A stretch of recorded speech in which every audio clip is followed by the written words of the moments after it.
What a turnout today. Thank you all for being here. I'm Eric from the Office of Global Learning, for those of you who don't know me. Before I introduce today's moderator, I wanted to just draw your attention to 3 of the handouts that were by the sign-in sheet. So in case you missed them and become interested in them after I tell you what they are, you can always make sure not to leave before getting one.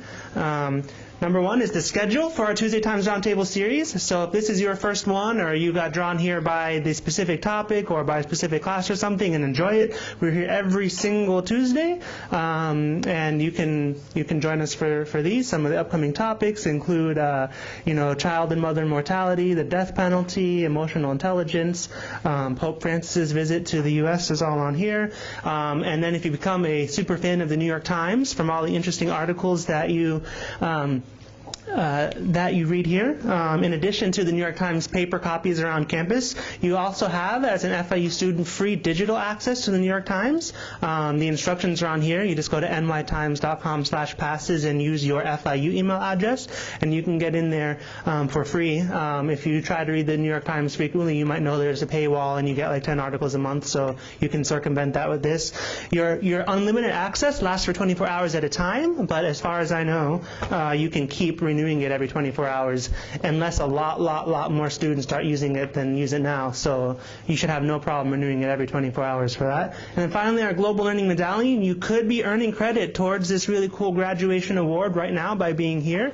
All of our Tuesday Times Roundtables and other events are worth points towards this award for going above and beyond in global learning, and those are all up there.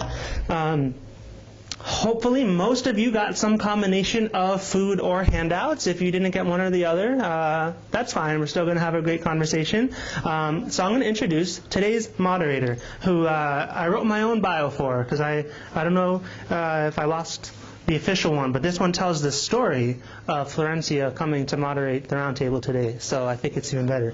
So in fall of 2012, Florencia Dominguez was a student here at FIU, and she took the Global Learning course, ECS 3021, which is Women, Culture, and Economic Development, taught by Irma Alonso. Irma Alonso, by the way, came by our office this morning to tell you hi, so I just remember that. The course equipped Florencia with an awareness of global humanitarian issues, including human trafficking. While she was in the course, she went and served as a volunteer for the International Rescue Committee. If this is your first time hearing of the IRC, they're an organization that responds to the world's worst humanitarian crises, helping asylees, refugees, and victims of human trafficking survive, recover, and build their lives. After volunteering for them, Florencia secured a position as an intern, demonstrating the importance of finding an internship during your FIU experience. And then for my estimates, about 2 years, has been full-time about almost 2 years. So that was my estimate, that she's been working for about 2 years now as the outreach coordinator for IRC's human trafficking program in Miami. Florencia stays involved with FIU by continuing to provide informational sessions and presentations on human trafficking through the Global Learning Office. And on the way in, I heard some of you say, oh yeah, I've seen her at this other panel or this other event. And so we really appreciate that she sticks around and helps connect you to how to be involved in this issue. So with that, I will turn it over to Florencia Dominguez. I'm short, sorry. Hi everyone, thank you so much for coming. This is great, such a great turnout to discuss this important issue. I have some notes here. There's a lot of papers that I brought. One is our program abstract. Also I brought some information on how can you help on your own in anti-trafficking efforts, and also you'll see a survey. So at the end of the presentation, if you can fill it out, we'll truly appreciate it. We would like to hear your feedback. So thank you so much.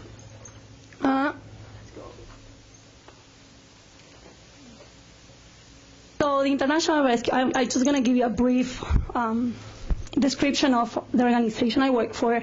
As Eric said, the International Rescue Committee responds to the world's worst humanitarian crisis. They can be natural disasters or man-made disasters as well. We work in over 40 countries.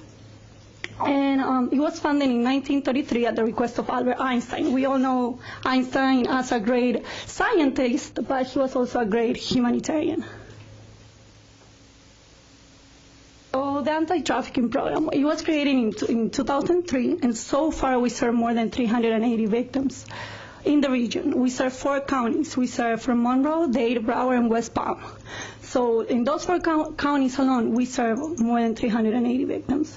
And there's 2 aspects of our program. One is to give, to do outreach and give technical assistance and provide information in the community on human trafficking, but also we provide direct services to the survivors.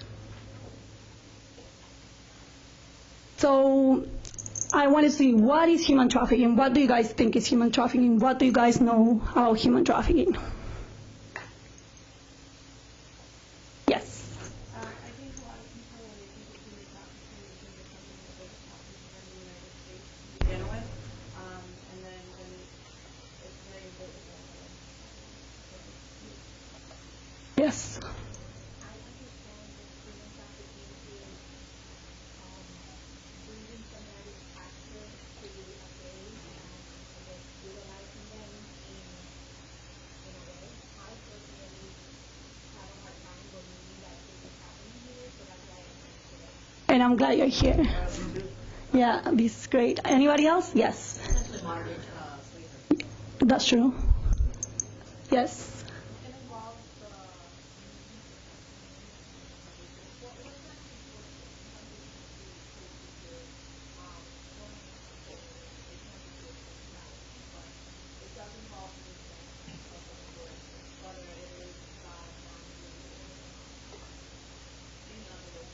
Okay, and we'll go over that. Yes. I think of it not just as you said, the forceful movement, but as something where someone is being like having a relationship, something that they lack a lot, and get that, if they don't get that, that they put into a business that they're going to lose out. Excellent point, and we'll go over that as well. Anybody else? Okay, so I'll show you guys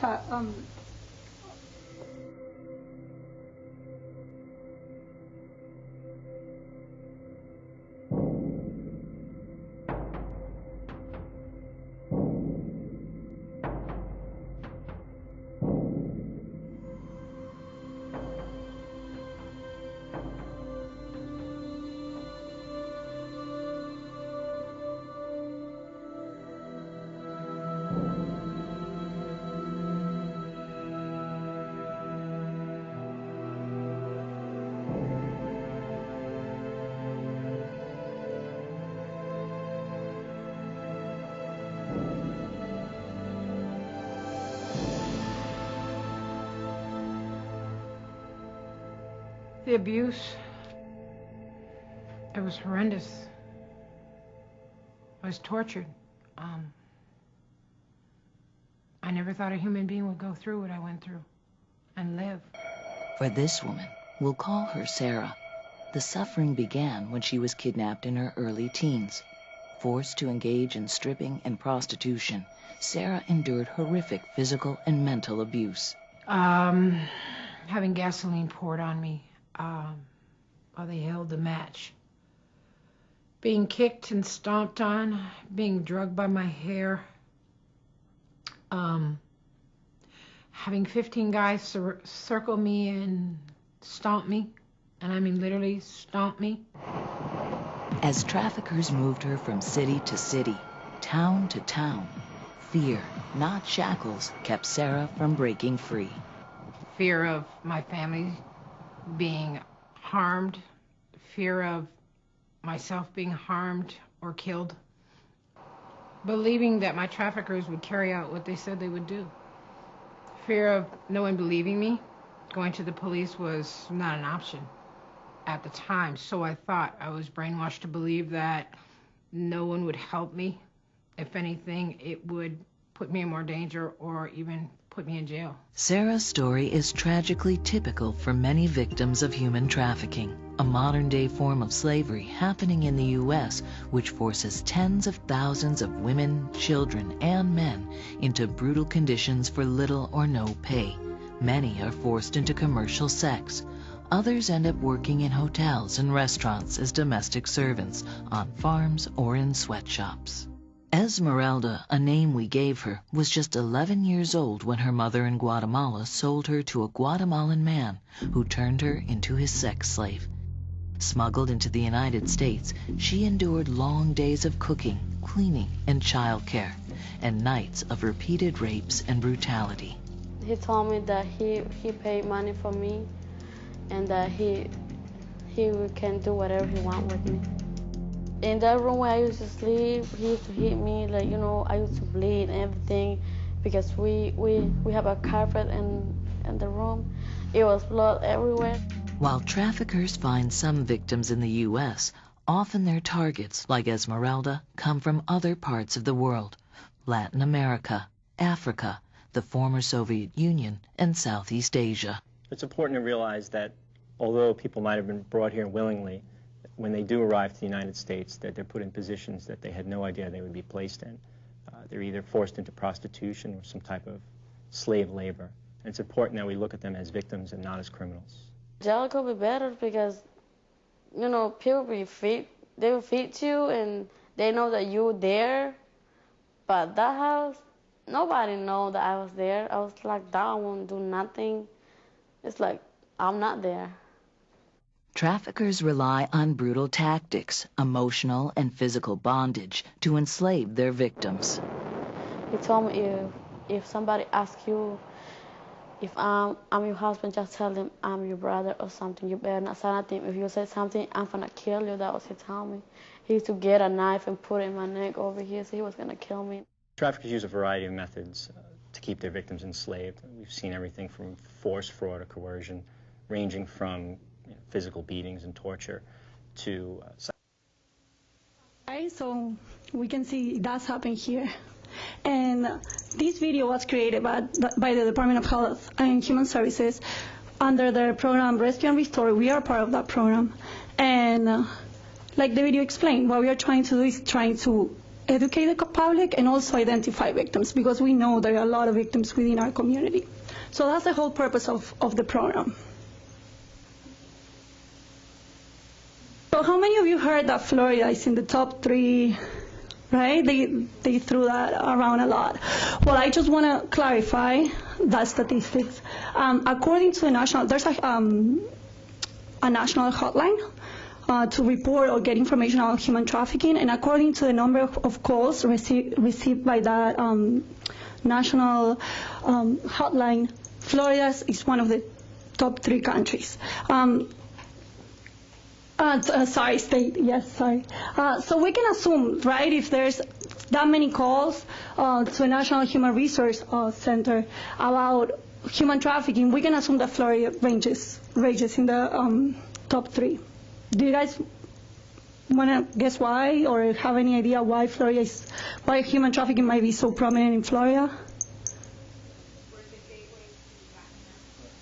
Yes.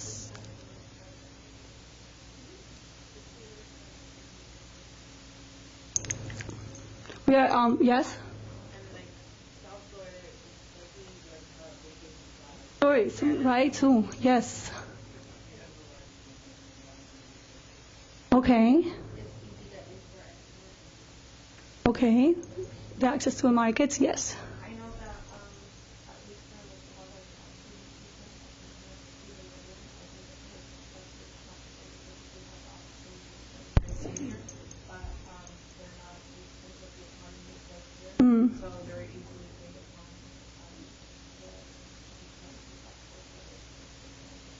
It could be, okay.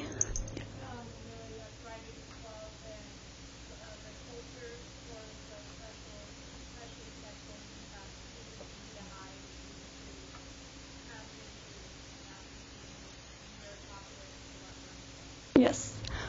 Yes.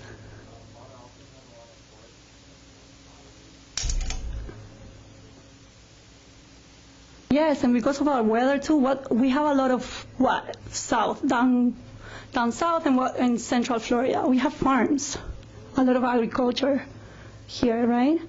And because of our weather, agriculture works year-round. So when we started the program in 2003, we started only serving foreign-born cases. The reason why was because the government assumed that the system in place of benefits was enough to help domestic cases, right? So we started in seeing foreign, but if you see that statistic, right, every year up to 300,000 U.S. citizen minors are at risk of being trafficked within U.S. borders. I'll share a statistic with you from our organization. So we started in 2003. We served more than 380 victims. We only started seeing domestic cases 2 years ago, right? And we serve victims of over 40 countries. Now, guess in which rank U.S. citizens rank for? Okay. Okay, we are number 5. Right, for our organization. So we only started seeing domestic cases 2 years ago. That's huge. That's a huge number of U.S. citizens being trafficked, right? That we are serving. So there's much more. So I wanted to share that with you. So almost 21 million people in slavery around the world, more people enslaved today than during the transcontinental slave trade. Trafficking in Persons report provides global rankings for 188 countries. Past July, the Department of State released the new Trafficking in Persons report, and the community has access to it. You can go online and print it if you are doing work for a school or want more information. It ranks the country and gives information about the efforts they're trying to do in combating human trafficking. So, the law, and we'll talk briefly about 3 aspects: international, national, and the local aspect. So in the international level, it all started with the Palermo Protocol of 2000. On the national level, the Victims of Trafficking and Protection Act of 2000, and that's how the programs were created in the U.S. to serve victims. At the local level, and we talk about it. So the Palermo Protocol, like I said, it was adopted by the United Nations in the year 2000. More than 150 countries have become parties to the protocol and includes organ trafficking and illegal adoption. Now, on the national level, one thing good to remember is organ trafficking and illegal adoption are not yet considered human trafficking under federal law. So the national level, about sex trafficking, the recruitment, harboring, transportation, provision, or obtaining of a person for the purpose of commercial sex act, in which the commercial sex act is induced by force, fraud, or coercion, and you guys mentioned, right, that's really important, force, fraud, or coercion, or in which the person induced to perform such an act has not attained 18 years of age. Under the law, if you're under 18, and engage in commercial sex, you're automatically a victim of human trafficking. Now, 2 things to consider is, number 1, the commercial aspect, right? Because somebody can be sexually abused, but in order to be considered trafficking, there needs to be a commercial aspect of it. And it's not always money, right? Unfortunately, there's cases in which a mother or a parent or somebody will prostitute their child in order to pay rent, in exchange of rent or in exchange of a car and stuff like that. So the value part does not always have to be money. It can be anything that has some type of value, right, to be considered. They were the same thing. We see the use of force, fraud, or coercion. That's really important in order to identify if a case is human trafficking or not. On the local level, passed by the 2012 and signed into law by Rick Scott, this was really good in the sense that before, children that were arrested under 18, let's say they were stopped for prostitution, before they will be arrested, and now they can be considered victims in the state of Florida. In not all states it's like that. So for us, so here, trafficking versus smuggling, and we talk about movement, right? Somebody said movement, and that's often a misconception about trafficking. People tend to confuse smuggling with trafficking, and there's, for example, a person agrees to be smuggled, right? A person may pay a smuggler to be smuggled.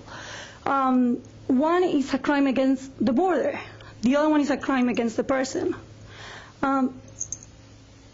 Usually, smuggling, you pay the fee, they cross the border, and once you're being crossed, the transaction is over. With trafficking, there's not really an end in sight. You don't know when your situation is going to end. What else I want to say here? There is, for example, smuggling can be turned into human trafficking, and we've seen that a lot. That they pay a smuggling fee, and once they get here, the smuggler will put the person into a house or whatever and force them to work. That's smuggling into human trafficking, but not all smuggling cases are human trafficking. So who are the victims? Undocumented migrants, we talk about it, right? Runaway and homeless youth, and unfortunately we see that a lot with domestic cases. There are risk of being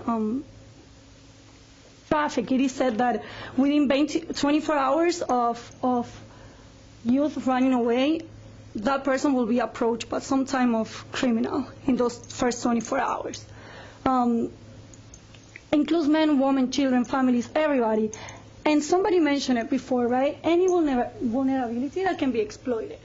And a lot of times we tend to think that, victims suffer from economic issues, and that does not happen here. It only happens to poor people. It only happens to people that does not have an education, and that's not the case. We've seen a lot of cases where people came from affluent families, good families, and fell in love with the wrong person, right?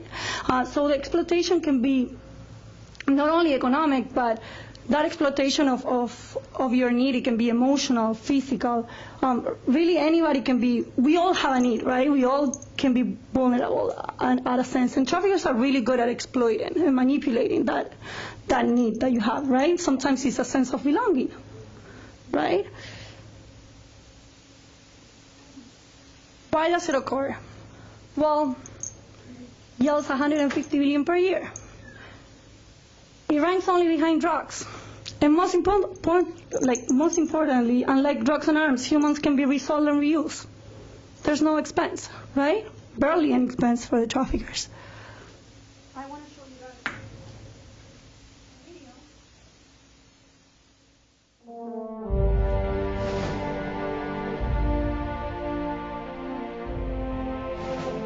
Our next award goes to a group that's spread across America like wildfire. With over billions of dollars in sales, they're bound to hit your neighborhood. Give it up for the Traffickers.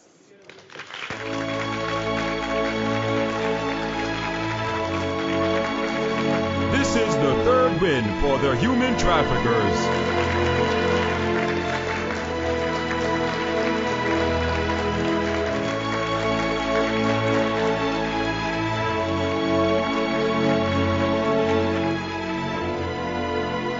I just want to say, on behalf of the Trafficker crew, up here on stage and around the world, thank you to all you Americans who have turned a blind eye and used our services and promoted our work on your music videos, websites, magazines, and TV shows. I'm just so very thankful, most of all to the parents, right? Let's give it up for the parents.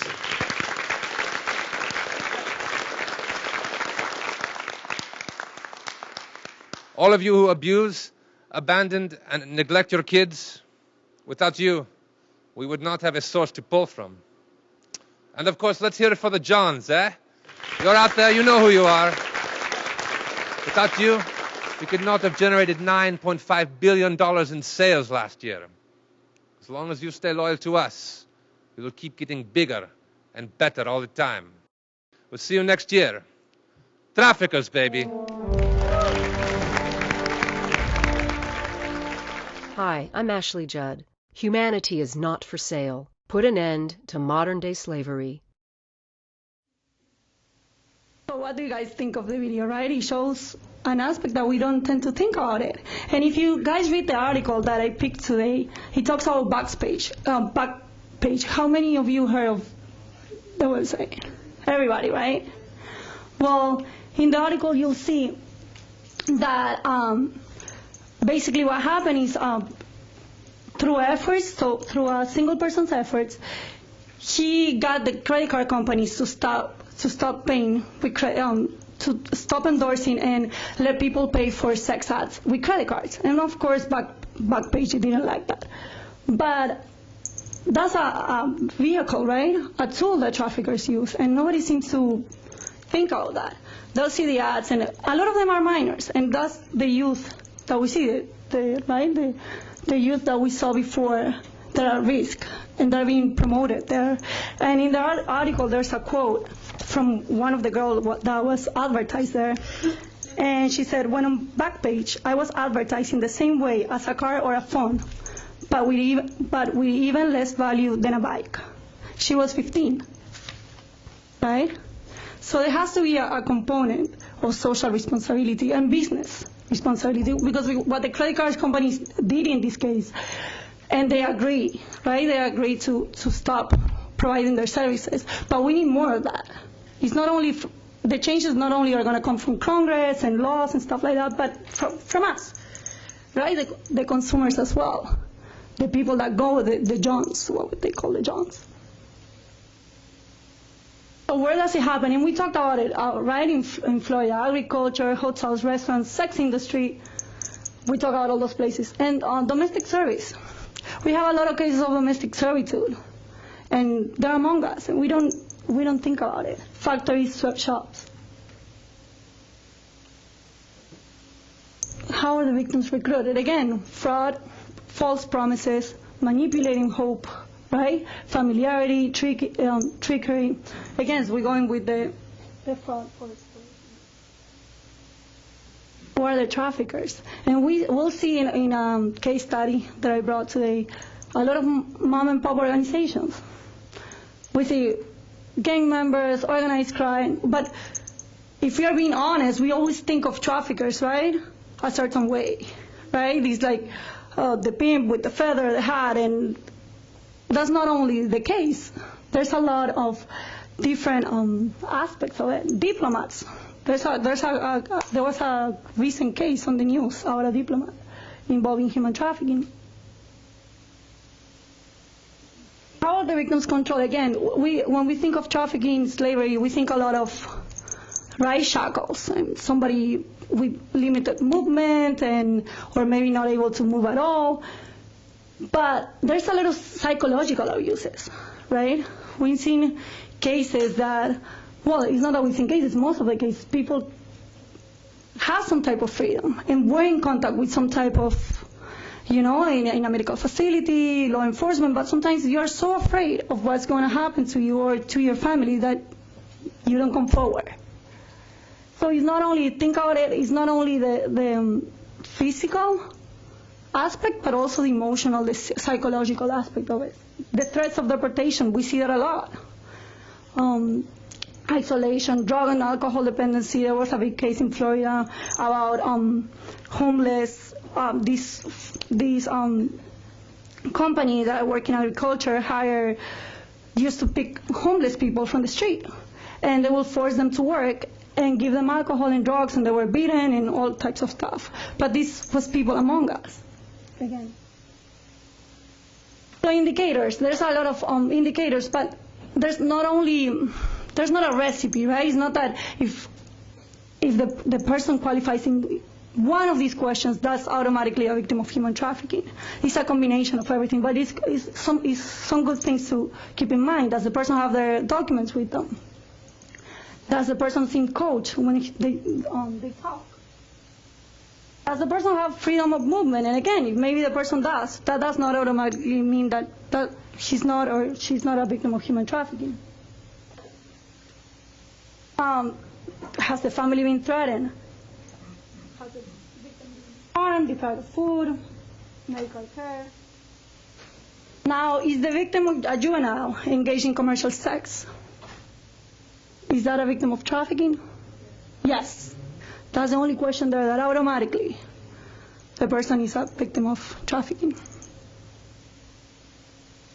So really quick, because on the article it talks a lot about sex trafficking, right? But I wanted to highlight briefly domestic servitude and labor, because here in Florida we have a lot of labor trafficking. So this is a brief case. I don't know, can somebody volunteer and read? Anybody? Yes. Jose Antonio Martinez and Francisco Martinez got sick working 10 hours to make $15 after being promised $150 per day. Almost all their money in early 1999 went to their labor contractors for rent, food, and $750 spent. After picking tomatoes all day, they weren't allowed to use the roach infested trailer they shared with 22 other workers once at the locality. We were locked up, you couldn't stick your head out there. The floor had holes through which they saw snakes, and the mattresses were on the floor. So we see here a smuggling case that turned into trafficking. They were promised something, and it got changed, right? Somebody else?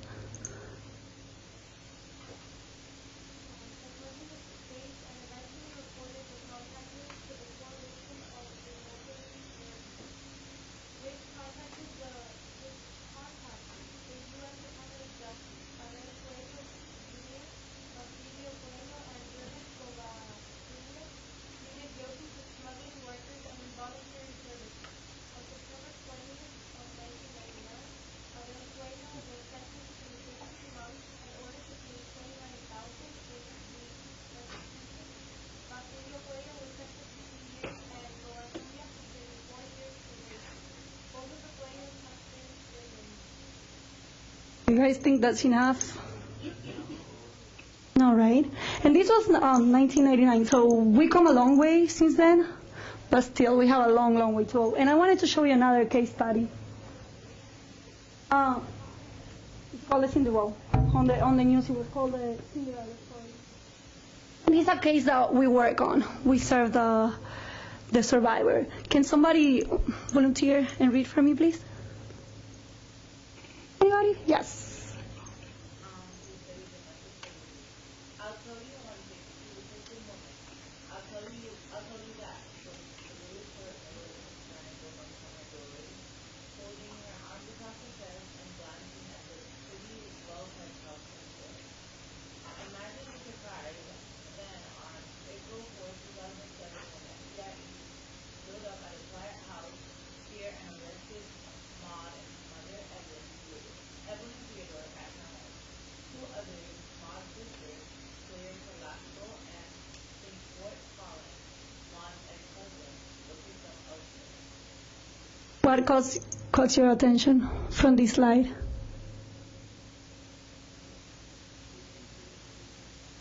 Right? Who's the trafficker? It's a woman. And what else? Right? What does it say in the beginning? She's a Christian woman. And again, we're going with our perception of things. And he says they're in a quiet house, so it seems like it's a nice neighborhood. And we see the whole family is involved. Yes?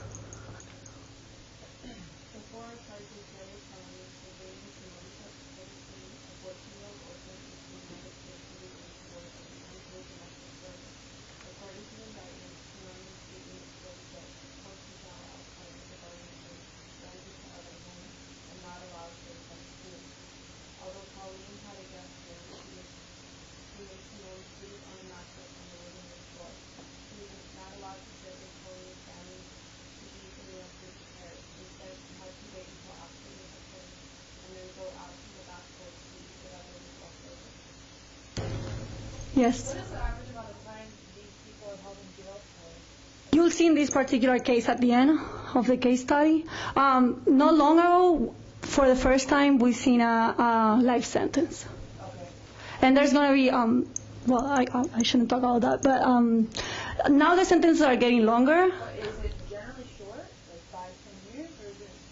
It depends on the case, and it depends also if it's labor trafficking, sex trafficking. We've seen that when there's sex involved, it tends to be longer, but still a long way.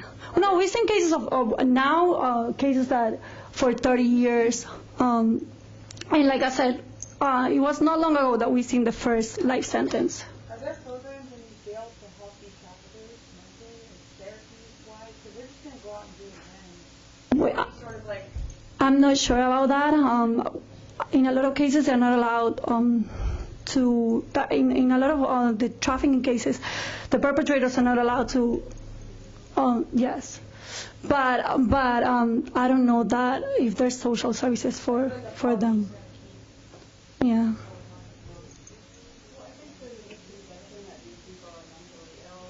Yeah, no, they like money.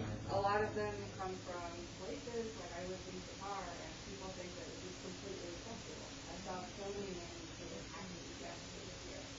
That's perfectly fine. They're not doing anything wrong. They're not sick people. It's just considered acceptable. And like a lot of there are many cases of like human trafficked servants that were from Saudi Arabia. Yeah. And there's one recently, there was one a couple of years ago, and also India. These places where like domestic servitude is generally accepted by society instead of human rights. You know what I mean? And we'll talk about it. There's a lot of there's a cultural aspect in some practices in other countries, but there has to be a line, right? There has to be a line when. I'm saying like it's a huge cultural. Yes, problem. and also it's not only cultural here. There's some people that do it only for. Most people do it only for profit, Right. because it's profitable. So it's not really a. Yeah, it's not the same. Exactly. So there's different aspects. Well, anything caught your attention from here? Not only she was forced to work in this person's house, she was rented to other homes, right? So we see the commercial aspect as well there. Yeah.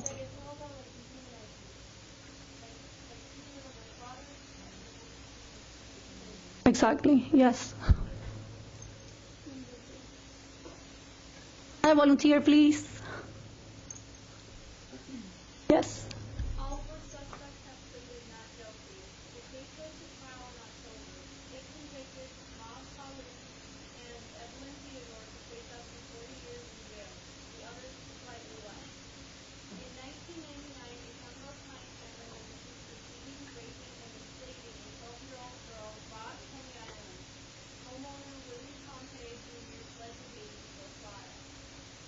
In the case of the house on Southwest 87th Place, the only resident not charged is Ma's daughter, Erica, only 2 years older than Simone. If the allegations are true, it's something of a Cinderella story. A daughter who was well treated and a servant who was not. Yeah. Well, the house was in Palmetto Bay. That's a nice neighborhood, right? It's not. It's what we think a nice affluent neighborhood, and. The reason we put that's there on the slide is because Maud alleged later that Simone was treated like a daughter. And we can see clearly that she wasn't. She wasn't allowed to sleep. She was sleeping on the floor, forced to shower outside the home. So certainly she was not treated like Erica. Somebody else? Please. Thank you. Maud.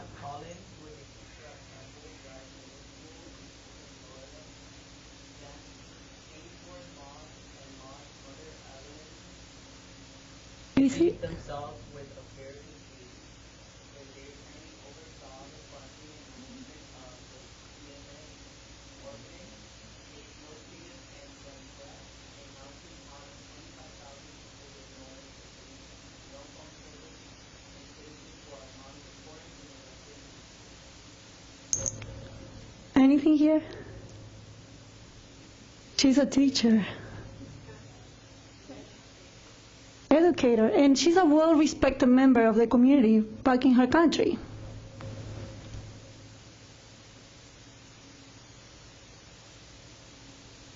Only two. I think there's two more. That's it. Yes.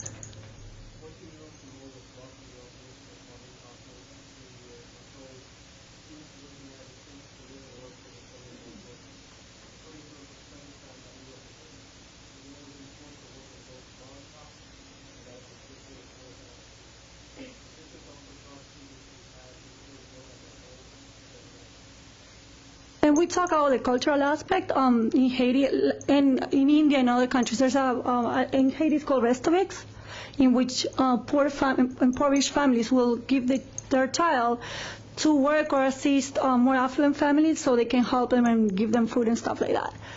But that does not give a person the right to beat the child, right? Or to rent it out. So here, a cultural norm can become a crime, and there has to be a line. Ma'am, they don't do like follow-ups to see like if this family that you're doing what they agreed to do, the U.S. attorney finds a way and like goes out there.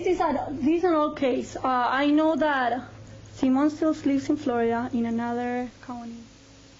And you'll see at the end, they're free. The family is free if they're not in jail. The girl, she lives here in Florida, but in another state. In another county. Somebody else?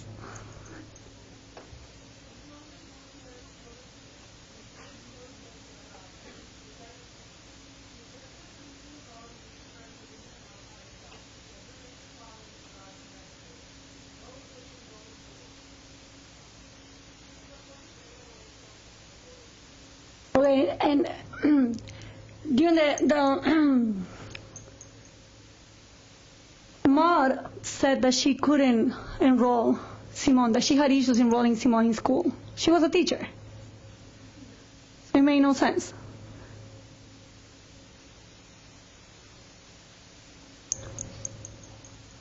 Anybody else?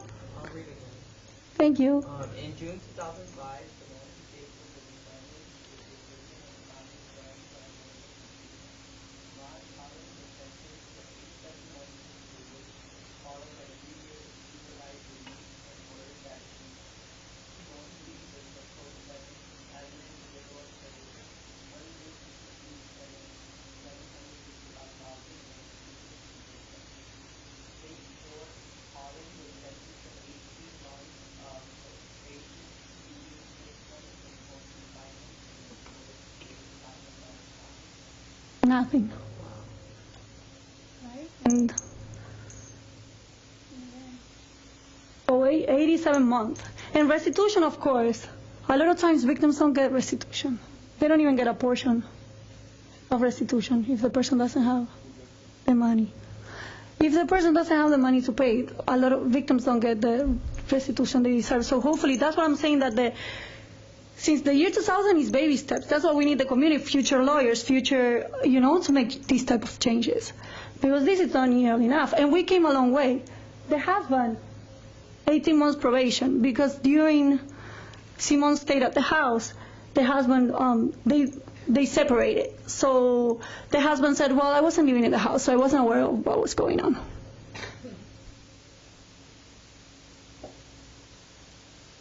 Case we seen, right? Domestic servitude.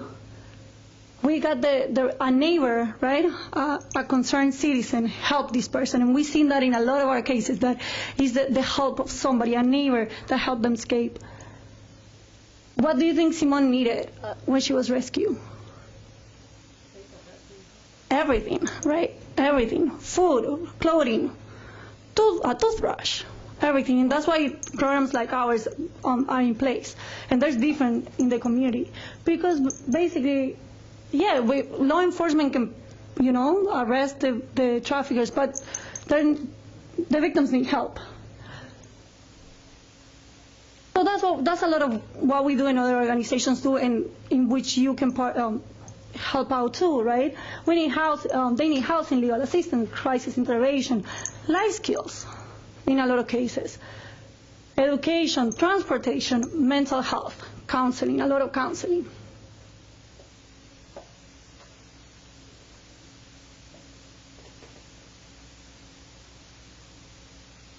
What can you do?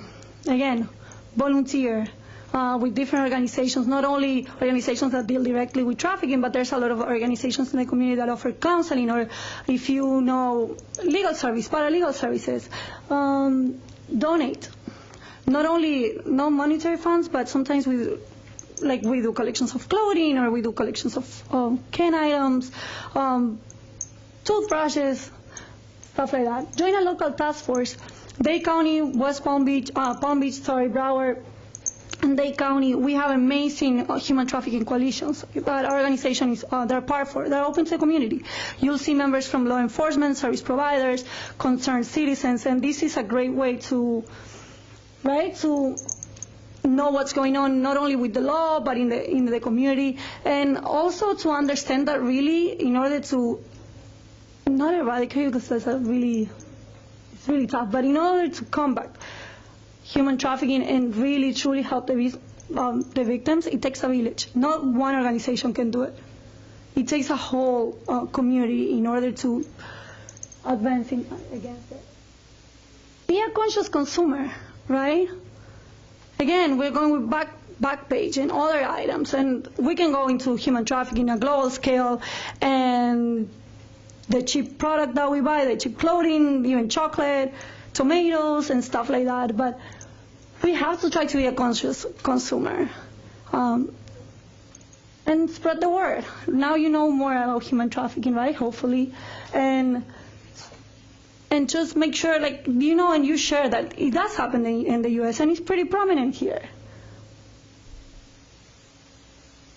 Where can you refer? And we talked about it the National Human Trafficking Resource Center before, and this is great. This is a hotline, and basically you can call for information. If you need information, you can call for refer a case.